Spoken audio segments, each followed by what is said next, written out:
Assalamualaikum warahmatullahi wabarakatuh dan selamat menyambut Ramadan Al-Mubarak. Hari ni, hari kedua kita berpuasa dan sempena dengan Ramadan ni, saya nak berkongsi dengan anda satu apps Al-Quran yang terbaik. Saya kira dia sesuai untuk orang tua, sesuai untuk geng usrah, sesuai untuk geng tabligh dan juga sesuai untuk newbies yang tak pandai tajwid macam saya. Inilah apps tu, nama dia Tilawah, T-I-L-A-W-A-H. Anda boleh download dekat App Store, anda boleh download dekat Google Play Store. Apps ni dia percuma, anda tak perlu bayar apa-apa dan apps ni dibangunkan oleh junior saya. Dan trust me, dia tak ada bayar saya apa-apalah untuk saya buat review ataupun video kali ni. Tanpa berlengah lagi, anda download dulu apps ni dan saya akan kongsikan dengan anda 5 sebab kenapa saya kata apps ni ialah apps Al-Quran terbaik untuk Muslim di luar sana. Anda bersama saya Ashraf Jeffrey dalam channel YouTube Mona Lisa. Kalau anda belum tekan butang subscribe, pastikan anda tekan butang subscribe sekarang. Jom!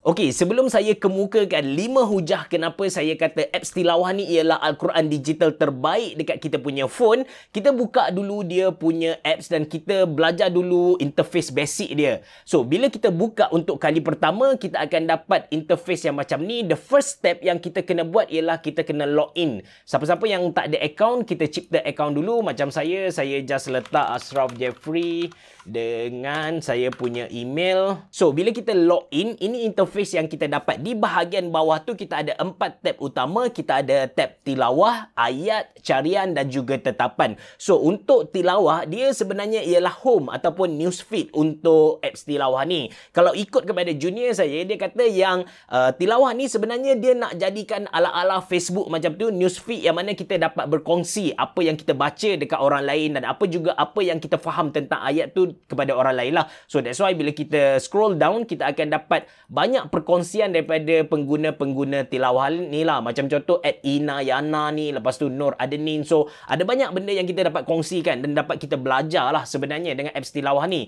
Dan dekat home ni dia ada fungsi popular. So kita ada maksurat surah, lepas tu kita ada bacaan mingguan. Kita boleh dekat bacaan mingguan ni kan, kita boleh tengok prestasi kita. So macam kali ni saya just baca pada Sabtu, so ada bar Sabtu lah, hari lain kita tak baca. But dengan performance, kita cakap performance graph macam ni, kita dapat tahulah kita kena baca lagi dan sebagainya. Okey, seterusnya kita ada Maksurat Kubra, lepas tu ada YouTube lah. Dan apps Tilawah ni kita boleh pergi dekat mereka punya YouTube dan dengar bacaan Al-Quran dekat sana lah. Okey, lepas tu kita pergi kepada tab yang kedua, iaitu ayat. So dekat sini kita boleh search apa ayat yang kita nak cari. Macam nama surah, kita boleh pilih surah apa yang kita nak baca. Lepas tu macam contoh saya buka Al-Fatihah lah. Lepas tu ada number ayat. So dekat ayat ni kita boleh masukkan, sebagai contoh saya masukkan ayat ke-6. Lepas tu kita tekan, dia akan keluar dekat atas ni, penonton ayat ni ihdinas siratal mustaqim kan. Dan bila kita tekan ayat ni, dia akan keluar satu notification baca mengikut surah atau muka surat. So kita boleh pilih sama ada kita nak baca ikut surah ataupun muka surat lah. So kalau kita pilih ikut surah, dia akan asingkan terus ayat-ayat Al-Quran ke dalam satu surah macam tu. Dan kita boleh tengok dari segi detail dia dan juga kita boleh tengok dari segi terjemahan. Dan terjemahan dia ada dalam bahasa Melayu dan juga bahasa Inggeris lah. Kita akan bagi detail pada kejap lagi, kita akan bagi detail tentang ni. Lepas tu kalau kita pilih dari segi muka surat pula, dia tak kisah surah tu bergabung ataupun tak, dia ikut apa yang kita nampak dekat Al-Quran biasa kita, yang Mushaf Usmani kalau saya tak silap lah. So kita pergi kepada tab seterusnya, tab carian. Dekat sini kita boleh cari ayat-ayat lain dan kita pergi kepada tetapan lah. Okey, bila bercakap tentang tetapan ni, kita akan pergi kepada hujah yang pertama, yang mana hujah ni akan menyebabkan kita rasa nak install apps ni kepada mak, ayah, umi, datuk, nenek kita semuanya. Sebab apa? Sebab dekat apps tetapan ni kita boleh kecil ataupun besarkan saiz tulisan tu mengikut apa yang diperlukan. So macam orang-orang tua, dia punya mata tak berapa sihat kan, so mereka perlukan satu tulisan yang besar. Cara dia senang saja, dekat saiz tulisan ni kita tekan tambah saja dan tulisan dekat atas tu tonton saiz tulisan dia akan bertambah besar lah. So untuk orang-orang tua, actually function ataupun feature ni sangat-sangat critical untuk mereka. Actually kan, junior saya ada kongsikan salah satu sebab terbesar kenapa dia develop apps ni, sebab bila dia bercakap dengan mak dia cari satu Al-Quran yang besar ataupun cari satu smartphone yang tulisan dia boleh besar supaya dia dapat baca Al-Quran dekat smartphone lah. So saya punya junior ni dia ada basic dari segi programming, ataupun mungkin saya tak pasti dia ada basic ataupun memang dia background programming. So dia pun fikir macam alang-alang mak aku nak guna benda ni, why not aku develop sendiri, dan akhirnya jadilah apps tilawah ni. So benda sama yang kita boleh apply dekat kita punya mak, ayah, datuk, nenek, tok cik, datuk, moyang semua tu. So kita boleh guna apps ni dan kita bagi mereka guna untuk baca Quran dan sebagainya. So untuk sebab yang kedua ataupun hujah yang kedua ni, saya kena kembalikan kepada saiz tulisan asal lah. Bila kita nak baca Quran, kita pergi dekat ayat, tab yang kedua tadi, kita pergi kepada ayat dan kita pilihlah surah mana yang kita nak baca. So untuk contoh kali ni saya pilih surah Nuh sempena dengan nama anak lelaki saya. Mana surah Nuh ni?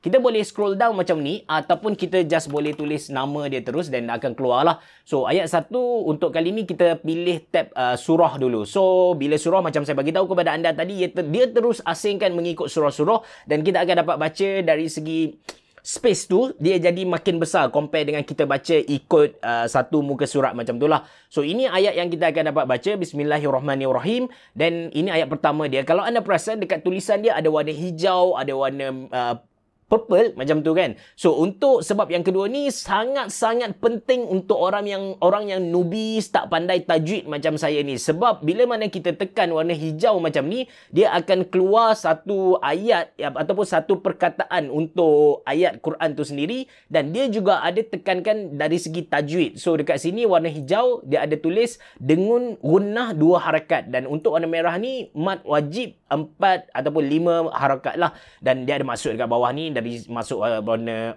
Melayu ataupun Inggeris lah. Dan kalau kita tak pandai bacaan dia macam mana nak sebut, kita dah tahu dia punya tajwid macam mana, tapi gunnah tu macam mana kan. So senang saja, kita just tekan play dekat sini.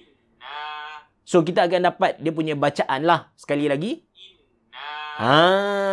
inna kan, bacaan ni macam tu lah. Saya tak tahu betul ke tak lah, but dari sini kita dapat faham. Sebab ada sesetengah orang bila dia makin besar, dia makin macam saya sendiri, umur dah 31, kita ada ego kita sendiri. So bila kita ada ego, kita nak belajar dengan ustaz-ustaz ni, kita malu kadang-kadang. So bila ada apps yang macam ni, dia terus tunjuk kepada kita tajwid dia macam mana dan bacaan dia macam mana, dia jadi lagi simple untuk orang-orang yang ego untuk belajar Al-Quran ni lah. So dekat surah ni juga sebenarnya kita ada banyak lagi feature-feature tambahan lah. Kalau tadi kita dapat baca, dapat dengar pembacaan dari segi satu perkataan tu, kalau kita nak dengar the whole sentence, the whole ayat tu sendiri pun, kita boleh tekan play button yang ada dekat sini dan dia akan baca.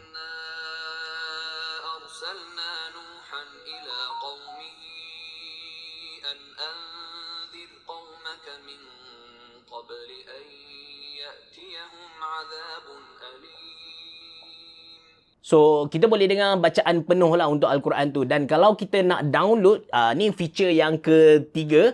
Kalau kita nak download dan guna secara offline, mungkin kita nak guna atas flight, orang kata, ni orang kata lah, bukan saya kata. Sekarang kalau kita nak, sekarang zikir dalam flight lagi banyak daripada zikir di dalam masjid tu. So, kita pergi kepada feature yang keempat, which is feature ni agak bagus di musim Ramadan ni, sebab ramai yang nak habiskan bacaan Al-Quran secara 30 juzuk kan. So, feature ni ialah feature penanda. Kalau kita tengok dekat sini, dia ada satu yang belah kanan tu, satu ikon yang belah kanan. Kita tekan dekat sini dan kita boleh tanda. Kita boleh tanda dia sebagai bacaan harian, ataupun kita boleh tambah tanda-tanda lain lah.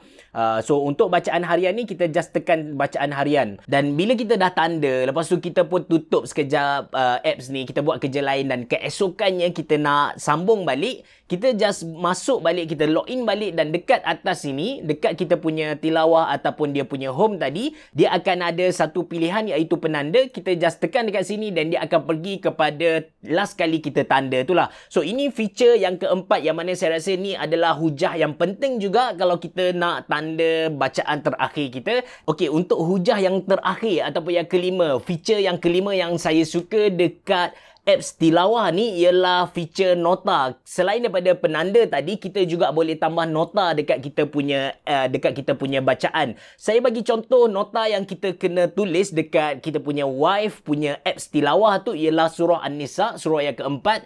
Lepas tu ayat yang ketiga, kita tambah nota dengan cara dekat ayat ni dia ada ikon macam kertas macam tu, kita tekan. Lepas tu dekat nota ni kita boleh tambah apa-apa nota. Sebagai contoh, amalkan ayat ini. Amalkan ayat ini wahai bidadariku. XOXO. So, kita tekan kirim dekat sini. Bila kita dah tekan kirim tadi, kita boleh tengok dekat nota umum surah An-Nisa ayat 3, amalkan ayat ini wahai bidadariku @monaliza KB Mall. So, bila wife kita buka dia punya apps, dia pun tahulah nota ni yang kita tulis untuk dia. Okay, so ini dia 5 feature ataupun 5 hujah kenapa saya kata apps tilawah ni ialah apps Al-Quran yang terbaik, ada dekat App Store dan juga Google Play Store. Of course ada lawak-lawak yang saya rasa macam tak keterlaluan lah untuk kali ini. So apa langkah seterusnya? Tapi sebelum tu saya nak ucapkan tahniah kepada anda. Bukan senang seorang gamer nak dengar tazkirah dari ustaz yang tak tahu apa-apa ni. But yes, anda dah habiskan satu session yang mana tambah pengetahuan anda kan.